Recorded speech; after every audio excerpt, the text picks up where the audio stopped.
Hi yogis! Thank you so much for tuning into my YouTube channel. I've actually had this for a lot of years and used to use it for something else, but as of today I've cleared the platform and I'm going to use it to connect with you and continue our practices together.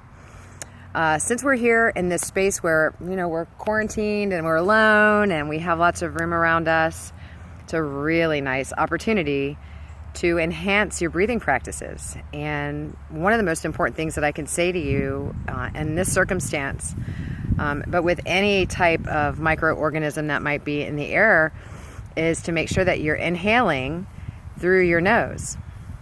When you open your mouth, it becomes a trap door for whatever might be in your space. So with the lips sealed, that doesn't mean you have to breathe with any intensity or anything like that, but breathing with intention through the nostrils allows that extra several layers of filter before things can get into your lungs. So if you hear anything today, let that be it. As often as you think about it, breathe through your nose. Use your mouth for communicating and eating, right? So one of my favorite breathing practices is called Kapalabhati breathing, or breath of fire. It's got lots of really great physical benefits, physiological benefits, energetic benefits. And without going into all that, that's all stuff that you can look up and Google and research.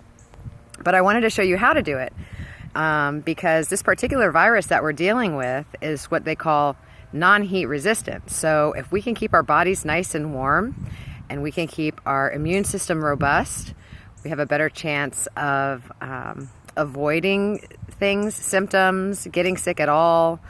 And we just have a better quality of life. And in general, I mean, that really is kind of the whole point, right? It's just a better quality of life no matter what our circumstances are. So for breath of fire, it's important that you sit with a tall, upright spine. And we do that at the beginning of every practice, whether we're seated or in downward dog or any other anatomical position. We start with centering and we feel the spine lengthen and we invite the breath into all of that wonderful space. So it's the same idea here. And so I'll demonstrate that all for you and then we'll do it together in just a moment. But sitting upright position, ankles crossed, you hollow out the core. And we use that terminology a lot, but it's really called bandhas. We pull the lower belly in and up, the upper abdominals in and up, and the core hollows out from the pubic bone to the rib cage. And then we also make sure that we have a slight constriction in the throat. So it's important that the head is pulled back over the neck and shoulders are back over the hips. So everything is in a nice long line and then stabilized with your core muscles. That makes sense to you because we do it all the time. We just don't talk about it that much. So, okay. Now, what is breath of fire? It's an exhale. We're going to practice pumping the exhales. Your inhales become passive, and the priority in this, your focus is going to be on even, rhythmic, intentional exhales. So it sounds like this.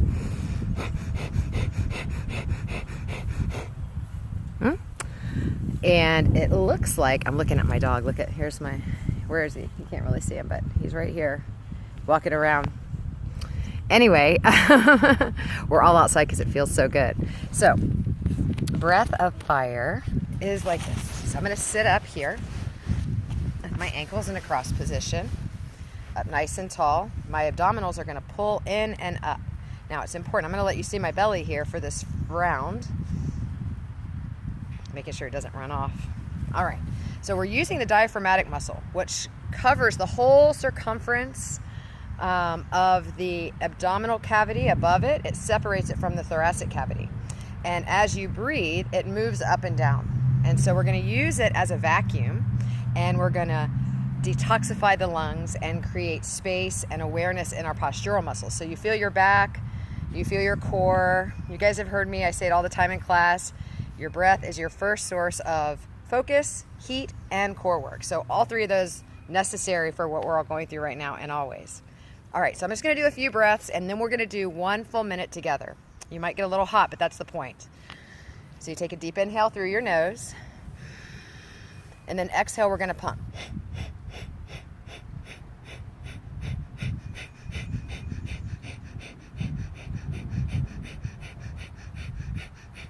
Now that was only about 10 or 15 seconds. A minute is a really long time. So this might be like the longest minute of your life. But you're gonna feel so good after just 1 minute. Ideally, if you practice again after we're done here, maybe try for 2 minutes, or you can work your way up. Another important tip for you is that as you do Breath of Fire, if you lose your rhythm, right, because you're trying to establish a pattern, if you lose that pattern, don't start over, just start again. Just keep starting again. You will still receive all of the benefits, I promise. Don't judge it, don't anticipate it, just be with what it is. All right, are you ready? We're gonna do 1 full minute together. All right, here we go, set it up. Inhale deeply. Here we go.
Inhale, and on the exhale, close your eyes. And just allow your body to pause and relax. Maybe get a kiss from your puppy. This is Zach. Say hi, everybody. That's my old boy. Anyway, you can feel that even here in this moment of stillness, there are things happening inside of you and around you, right? You change your vibration, and we could all use a little shift in frequency right now. Bringing it up, bringing it up. So, all right, well, I'll be back later with more, but for now, enjoy your Kapalabhati breathing. Much love and namaste.